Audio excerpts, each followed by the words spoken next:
Shalom saudara, salam sejahtera dalam kasih Kristus Tuhan kita. Senang sekali saya jumpa kembali dengan saudara. Apa kabar saudara? Ini adalah minggu ketiga tanggal 15 Agustus tahun 2021. Kita masih tetap di Daya Kolong, tidak berpindah-pindah, tapi saya percaya kuasa Tuhan tetap ada ketika setiap orang yang percaya berseru kepadanya. Amin. Nah, hari ini kita mulai masuki ibadah tetap di dalam ibadah online. Mari kita naikkan sebuah lagu saudara semua. Haleluya Tuhan. Terima kasih Tuhan. Bukan dengan kekuatanku ku dapat jalani hidupku tanpa Tuhan yang di sampingku. Ku tak mampu sendiri, Engkaulah kuatku yang menopangku. Ku pandang wajah-Mu dan berseru, pertolongan datang dari-Mu. Peganglah tanganku, jangan lepaskan. Kaulah harapan dalam hidupku.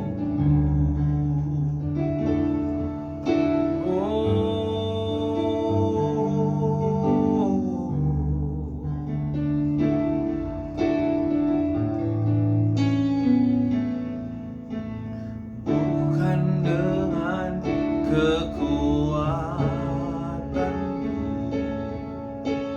ku dapat jalani hidupku tanpa Tuhan yang di sampingku. Ku tak mampu sendiri, Engkaulah kuatku yang menopangku. Ku pandang wajah-Mu dan berseru, pertolongan dapat dari-Mu. Peganglah tanganku, jangan lepaskan. Kaulah harapan dalam hidupku. Ku pandang wajah-Mu dan berseru, pertolongan dapat dari-Mu. Peganglah tanganku, jangan lepaskan. Kaulah harapan dalam hidupku. Haleluya. Oh, kami sembah Tuhan. Kami sembah. Haleluya. Terima kasih Tuhan. Lama-lama terpujilah nama-Mu. Haleluya. Terima kasih Tuhan. Kaulah kekuatan kami, kota benteng kami. Haleluya.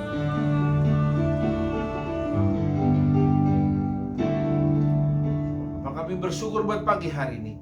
Terima kasih Tuhan buat penyertaan-Mu, buat kesehatan yang Kau berikan buat kami semua jemaat yang menyaksikan juga. Mari berkati Tuhan, suburkan tanah hati kami Tuhan, terutama pagi hari ini, agar kami dapat menerima benih firman Allah. dan setiap roh jahat di udara yang mencoba menipu kami, patahkan kuasanya dalam nama Yesus, sehingga biarlah kebenaran firman Tuhan tersampaikan buat setiap orang yang mendengarkan firman Tuhan, buat setiap jemaat yang menyaksikan firman Tuhan.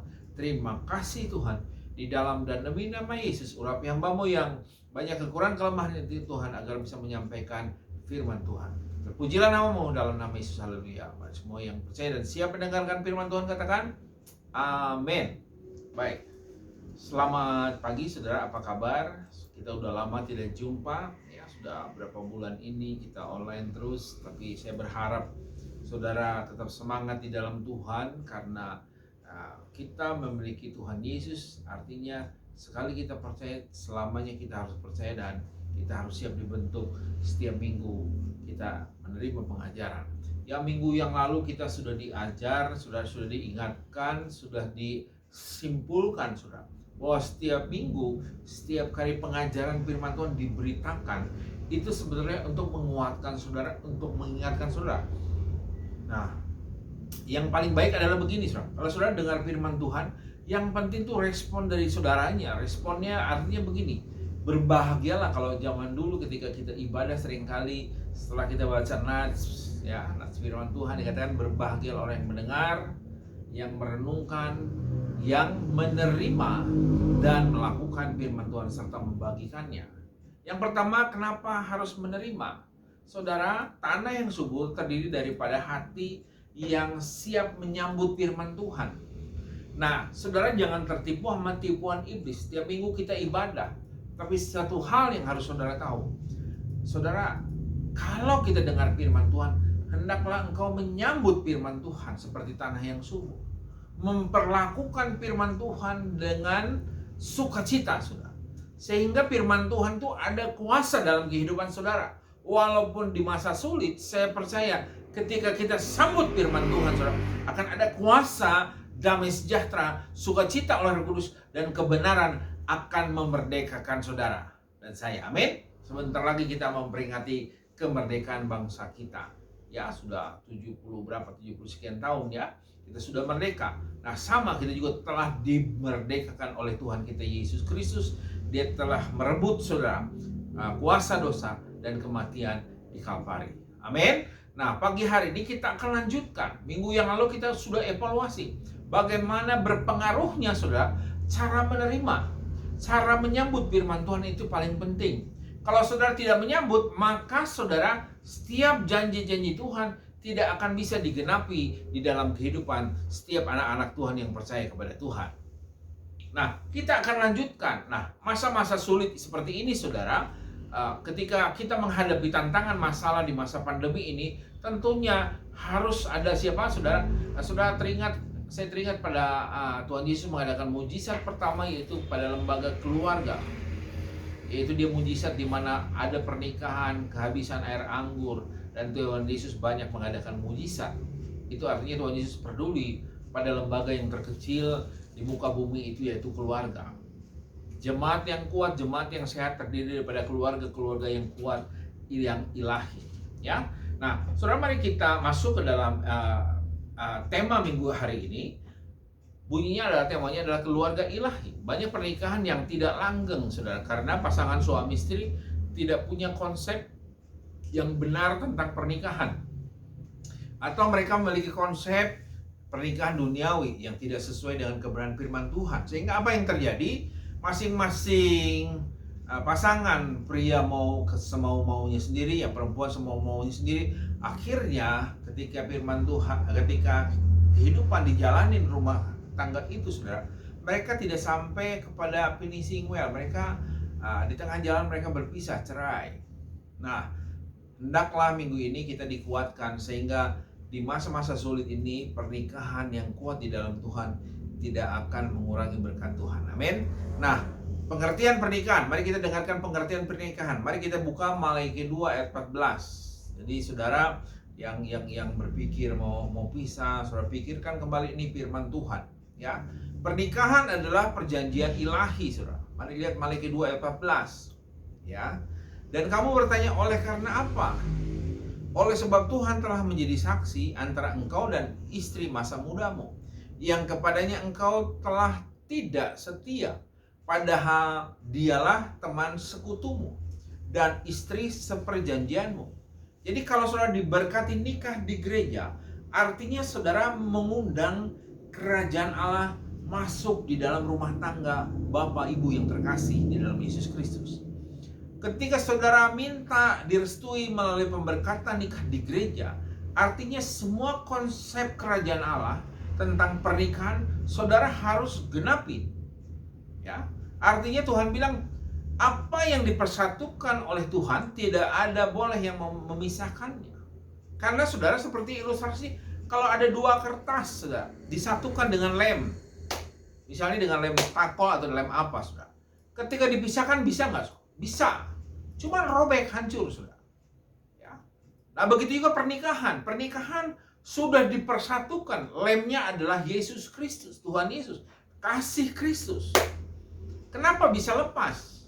Karena mungkin pernikahannya lemnya dulu saudara, pengertian saudara pasangan ya hanya ingin menguasai pasangannya, lemnya nafsu, lemnya hanya cinta cinta semalam atau apapun juga itu namanya, di luar kasih Kristus. Sehingga saudara ketika pernikahan dijalani, maka lem itu akan tidak kuat sehingga bisa terlepas. Tetapi kalau kasih Kristus sekali dilem sama kasih Kristus, dia tidak akan terpisahkan.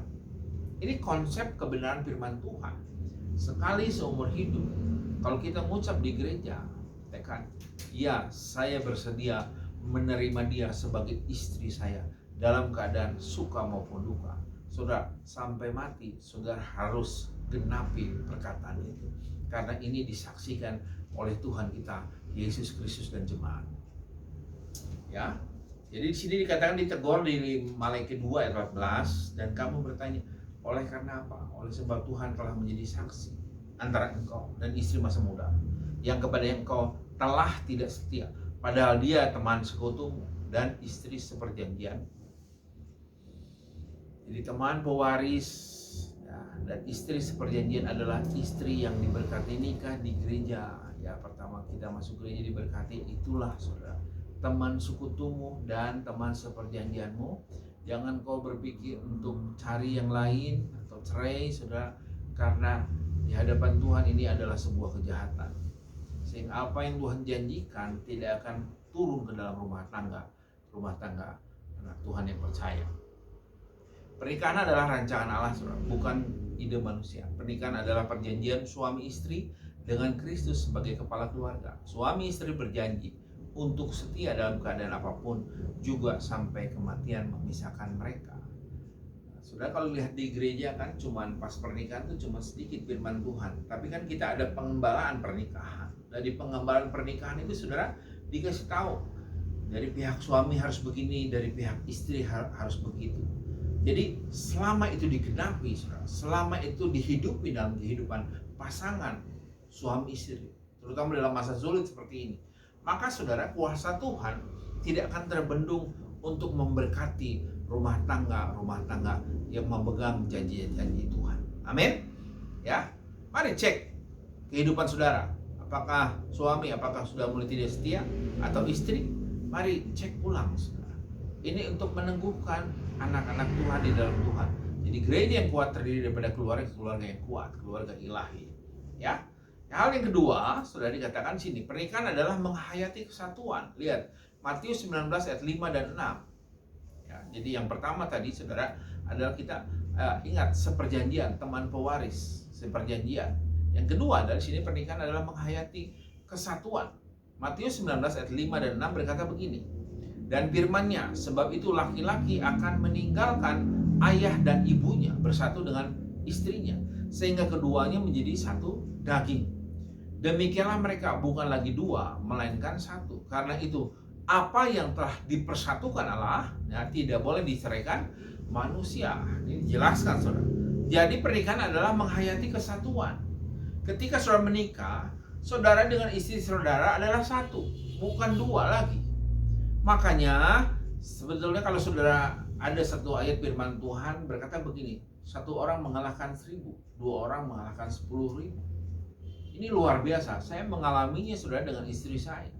Ketika istri saya ada pekerjaan, ada usaha, dia sendiri, selama ini saya tidak terlalu ikut campur tangan pada pekerjaan usahanya, karena saya pikir beliau sudah bisa nangani sendiri. Tetapi alangkah luar biasanya ketika mulai saya dukung, saya bantu, ternyata memang firman Tuhan, satu orang mengalahkan 1000, dua orang mengalahkan 10.000, itu terjadi, saudara.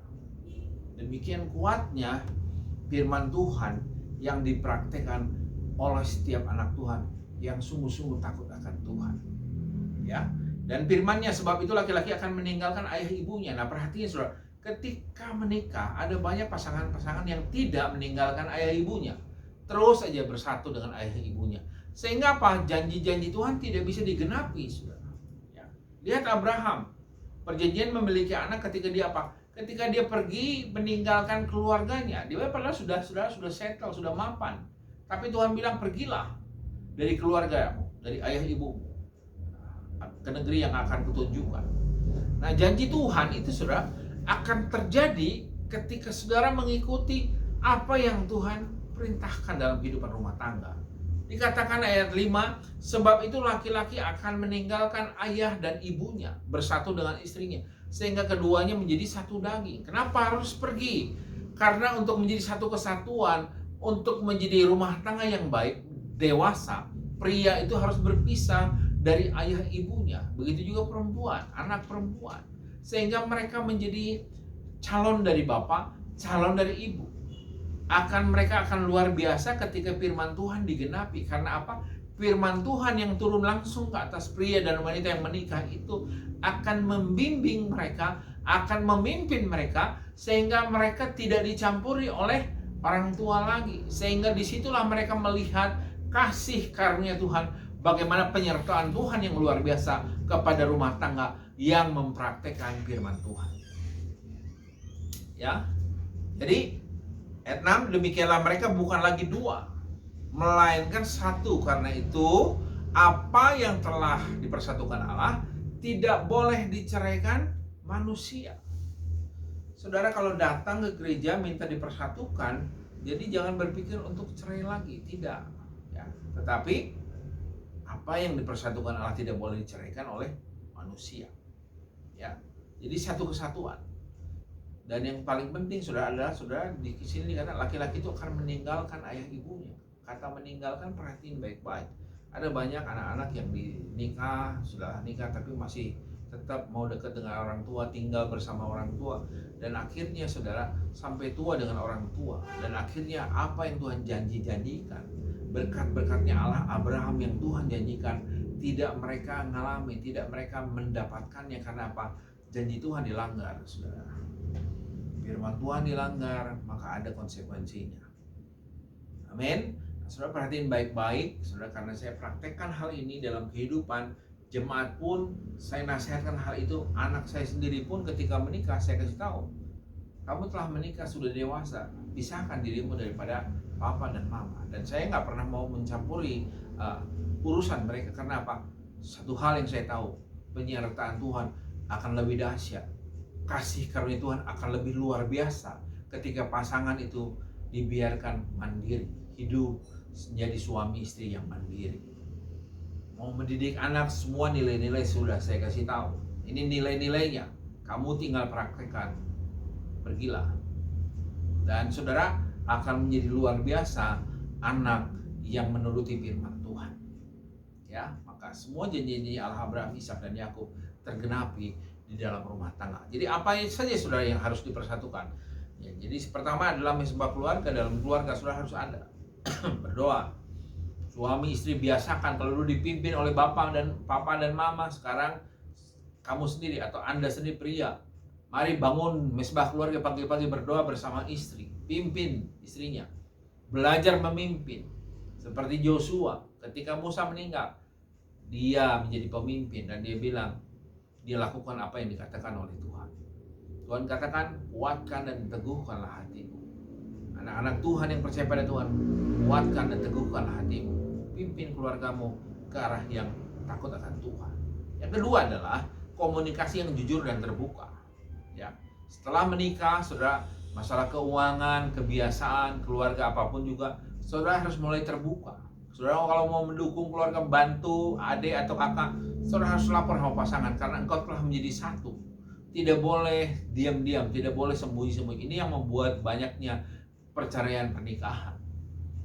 Jadi ketika menikah, saudara, ya, saudara harus jujur dan harus terbuka karena Anda adalah satu kesatuan, suami istri. Jangan tertipu oleh kuasa gelap. Kadang-kadang kuasa gelap menipu kita. Suamimu udah udah gak jujur tuh. Padahal suaminya apa adanya. Nah, hati-hati ibu-ibu. Sama demikian juga bapak-bapak. Kenapa kok ini habis, ini habis? Saudara harus tahu, harus tanya istri. Jawab harus yang jujur.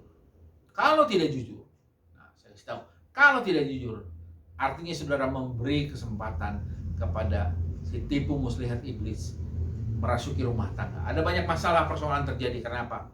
Karena tidak terbuka. Padahal terbuka itu bagus, terbuka itu penting, terbuka itu firman Tuhan. Terbuka itu adalah kasih Kristus, ya. Jujur, terbuka. Yang ketiga adalah saudara, yang pertama tadi mesbah keluarga, kedua komunikasi yang jujur dan terbuka, yang ketiga adalah seks dan kemesraan. Nah, itu pun saudara harus terbuka sama pasangannya, ya. Dan pasangan saudara harus komitmen. Tubuhmu bukan milikmu sendiri. Layanilah saudara. Karena disinilah banyak juga terjadi saudara perselingkuhan. Karena apa? Tidak terpenuhinya seks dan kemesraan di dalam rumah tangga, sehingga berpaling kepada yang di luar sana, suka membanding-bandingkan. Nah, saudara, nggak boleh terjadi hal itu. Kita harus mulai dewasa, terbuka, dan ngomong apa adanya, sehingga pasangan itu saudara mengerti, oh ini kurangnya dia, oh ini, oh saya harus begini. Jadi enak. Ketika kita mengalami kesatuan, saudara, itu kuasa gelap tidak akan mampu menembus rumah tangga yang takut akan Tuhan. Jadi bisa menggoncangkannya, ya. Yang keempat adalah keuangan. Keuangan itu yaitu saudara hari berkatnya dari Tuhan. Perhatiin perpuluhan, perhatiin persembahan, ucapan syukur, perhatiin. Selama saudara melakukan hal itu, Tuhan bilang, di mana hartamu, di situ hatimu. Firman Tuhan berkata, persembahan yang sulit adalah tubuh. Kalau tubuh aja kita persembahkan, apalagi harta kita kepada Tuhan. Untuk apa? Untuk menaruh hati kita di kerajaan Allah adalah di mana hartamu, di situ hatimu. Jadi bukan gereja mau memeras atau pendeta mau memeras, tidak. Tapi hamba Tuhan ingin adalah setiap rumah tangga diberkati oleh Tuhan secara keuangan. Dengan cara apa? Ada jalannya itu. Jalannya persembahan lah, persepuluhan saudara. Terus persembahan kolekta, ucapkan syukur, harus ada. Kenapa? Karena ini firman Tuhan. Gak mungkin kita robek ayat firman Tuhan. Firman Tuhan itu harus lengkap, sehingga apa yang Tuhan janjikan dalam kitab perjanjian lama, perjanjian baru akan Tuhan genapi di dalam rumah tangga yang memelihara kebenaran firman Tuhan. Amin. Ini yang kedua. Jadi yang pertama tadi adalah saudara, kalau sudah mau tahu, yang pertama adalah pengertian pernikahan. Yang kedua adalah kita menghayati pernikahan adalah kesatuan. Yang ketiga, saudara, firman Tuhan. Ingat, ini adalah penting di dalam masa pandemi ini sehingga keluarga sudah terpelihara dengan baik. Ya, pernikahan adalah mengemban tanggung jawab. Buka Efesus 5 ayat 33. Efesus 5 ayat 33 berkata, bagaimanapun juga bagi kamu masing-masing berlaku, kasihilah istrimu seperti dirimu sendiri. Jadi mengasihi istri seperti apa? Seperti kita mengasihi diri kita sendiri. Suami, perhatiin, kasihilah istrimu seperti kita mengasihi diri kita sendiri. Istri hendaklah menghormati suami. Prinsip keluarga ilahi adalah suami istri mempraktekkan tanggung jawab masing-masing sesuai firman Tuhan. Ya. Jadi suami tanggung jawabnya apa? Memimpin, mengasihi istri, nafkah juga, ya. Terus yang istri apa tanggung jawabnya? Tunduk, hormat, dan mendukung suami. Nah, banyak rumah tangga terjadi perceraian karena apa? Mungkin pasangan tidak mendukung. Ya. Kalau suami A, ya dukung saudara. Ya. Gak mungkin Tuhan itu sembarangan mengeluarkan perintah Tuhan dengan tidak penuh perhitungan. Tuhan memberikan perintah dengan penuh perhitungan. Kalau saudara mengatakan, suami saya bodoh, artinya saudara menganggap firman Tuhan itu bodoh, salah. Tapi seharusnya tidak boleh terjadi. di dalam keluarga orang tua saya. Ya, tunduk, hormat, mendukung suami adalah saudara melakukan firman Tuhan. Hitungannya harus begitu. Suami juga sama. Ya, suami apa? Memimpin dan mengasihi istri. Pimpin dia dalam doa, pimpin dia dalam mempraktikkan firman Tuhan, dan kasihi dia dengan kasih Kristus, saudara. Yang ketiga, mari kita bangun rumah tangga sesuai dengan firman Tuhan, sehingga menjadi kesaksian bagi kemuliaan nama Tuhan kita Yesus Kristus. Jadi pasangan suami istri bukan hanya menikah selesai, punya anak selesai, tidak. Tetapi saudara harus menjadi satu kesaksian dimanapun saudara berada. Orang akan melihat, oh benar dia suaminya setia sama istri. Sehingga apa, nama Tuhan dipermuliakan. Inilah kebenaran firman Tuhan. Minggu ini saya tidak perpanjang, tapi saya kasih tahu saudara, kalau Tuhan ngomong, Tuhan tidak pernah gagal untuk memastikan janji-janjinya tergenapi buat setiap orang yang mendengarkan, yang merenungkan, yang melakukan, dan membagikan. Menjadi itu, bagian artinya menjadi kesaksian untuk membangun keluarga kerajaan Allah. Amin. Saya tidak perpanjang firman Tuhan. Seperti lagu ini, saudara, bukan dengan kekuatan, udah apa jalannya hidup, tapi dengan penyertaan Tuhan. Haleluya. Bukan dengan kekuatanku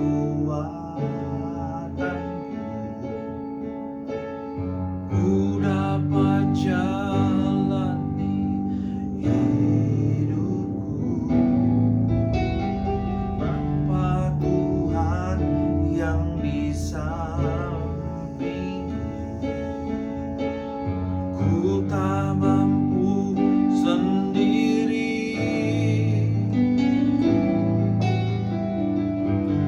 Engkaulah kuatku yang menopangku.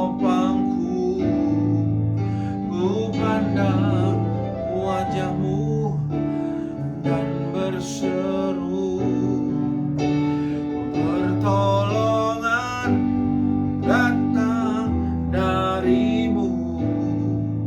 Peganglah tanganku, jangan lepaskan. Kaulah harapan dalam hidupku. Seperti lagu ini, saudara, tanpa Tuhan yang di sampingku, tanpa Tuhan yang memimpin menopang hidupku, ku tak mampu. Tuhan pimpin kami semua. Dan hari ini firman Tuhan katakan, engkau adalah satu kesatuan di dalam pernikahan engkau. Selama prinsip firman Tuhan engkau praktekkan di dalam kehidupanmu, diberkatilah engkau oleh Allahnya Abraham, Allah Ishak, dan Allah Yakub, yaitu nama Yesus Kristus. Dan hari ini aku berdoa buat setiap keluarga rumah tangga yang menyaksikan, siapapun engkau, berdoa biarlah berkatnya Allah Abraham, Ishak, dan Yakub mengalir mulai hari ini kalau engkau mempraktekkan firman Tuhan. Berdoa juga buat jemaat yang terkasih, keluarga Andri dan Desi, keluarga Pak Simon, Ibu Sri. Berdoa buat keluarga Eksa, Oto Karmoyana, Tuhan, Bu Amai. Berdoa juga buat keluarga Yohan, Shalom, Jojo, dan Michael. Hamba berkati dalam nama Yesus. Dan hamba buat brother Kiki, Tuhan. Hari berkati, lawat dia, berikan kekuatan, kesehatan, hikmat daripada Tuhan. Sehingga dia tahu ketika dia bersatu dengan istrinya, maka berkat-berkat Allah Abraham, Ishak, dan Yakub akan terbuka selama dia praktekkan firman Tuhan. Berkati juga Tuhan keluarga besar Syauta yang indah kuat ini, dalam nama Yesus Tuhan. Berikan kami kesehatan, kekuatan. Berdoa juga Tuhan buat teman-teman kami yang ada di laut sana, Joko dan Tumpal. Kau berkati dalam nama Yesus Tuhan. Bahkan semua yang menyaksikan ibadahnya, berdoa dalam nama Yesus. Kalau engkau percaya seperti perempuan yang 12 tahun pendarahan, asal kau pegang saja ujung jubah Yesus Kristus. Kalau engkau sakit saat ini, Tuhan Yesus sembuhkan kau dalam nama Yesus. Kalau engkau dalam masalah persoalan saat ini juga, Tuhan buka solusi jalan keluarnya. Dan hari ini kami berdoa buat keluarga kami. Berkati anak kami Maria, Yosi, cucu kami Marsha, Tuhan. Begitu juga anak kami Cleman, berkati dalam percepatan sekolahnya, berkati pekerjaannya yang menjadi masa dalam nama Yesus Tuhan. Anak kami juga Elia, berkati dalam kuliahnya dalam nama Yesus Tuhan. Sehat dan kuatkan. Jadi kami juga berkati dalam pekerjaan usahanya. Semua yang saudara bekerja sama dengan dia, mari berkati Tuhan. agar istri kami jadi berkat saluran Tuhan buat pelayanan pekerjaan Tuhan di tempat ini. Terima kasih Tuhan, akhirnya hamba pribadi yang banyak kekurangan kelemahan ini, mari Tuhan urapi terus agar hamba terus tetap melayani Tuhan, semangat di dalam Tuhan, memberitakan Injil Kerajaan Allah. Terpujilah nama-Mu Tuhan. Berkati juga pemimpin kami, bangsa negara kami, Presiden kami Jokowi Kau berkati, bahkan semua Tuhan negara Kau berkati, semua tetangga kami kiri kanan muka belakang berkati. Dan akhirnya Tuhan, segala pujian, segala hormat, segala kemuliaan hanya milik-Mu saja. Terpujilah nama-Mu Tuhan. Di dalam dan demi nama Yesus, mari semua yang telah mendengarkan firman Tuhan dan siap mempraktekkan firman Tuhan, katakan amin. Tuhan Yesus memberkati kita semua. Haleluya.